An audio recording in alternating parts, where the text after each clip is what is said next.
the 18th century, the economic, political and religious interests of Europeans for their enrichment, through triangulation with America and Africa, caused contact between men and women of diverse origins and cultures.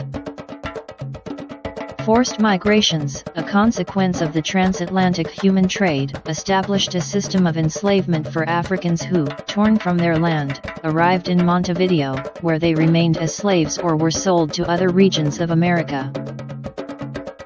The history of the Afro-descendant community of Montevideo is marked by suffering and pain, but also by resistance and resilience, by preserving ancestral values and traditions that persist today in different parts of the city, places of memory integrated into a journey that allows us to learn about that history.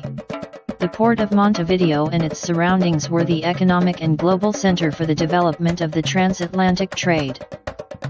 Nearby is the Constitution Square, also known by its old name of Matriz, which was once a place of torture and death for enslaved people who arrived from Africa or Brazil. Today it is a reference point for the Old City neighborhood. On the coast is the South Cube, which in colonial times was a meeting point where the cultural spiritual came to life for celebration and resistance, being a fundamental place for the survival of the values and traditions of Africans and their descendants. To the west of the port and across the bay, was the hamlet of Philippines or of the Blacks, a space created in 1788 for the quarantine, captivity, and sale of enslaved people who arrived in the city. In the Sur, Palermo, and Cordon neighborhoods you can find the essence of Latido Afro, the most important artistic manifestation of the Afro-Uruguayan collective, Candom. These neighborhoods, their streets, their tenements, and boarding houses are, together with their inhabitants, the living testimony of the history, resilience, and art of the Afro-Uruguayan community.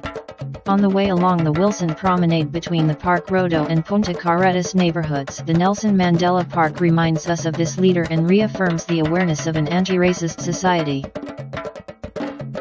Further east, where the La Mondiola and Pasitos neighborhoods meet, the Laundresses Square pays tribute to such an important job performed by African and Afro-descendant women, while remembering the first women's strike in the country. Latido Afro continues the heritage repair of memory, initiated by Afro-descendant collectives, making known the historical process of resistance and resilience of this community in Montevideo.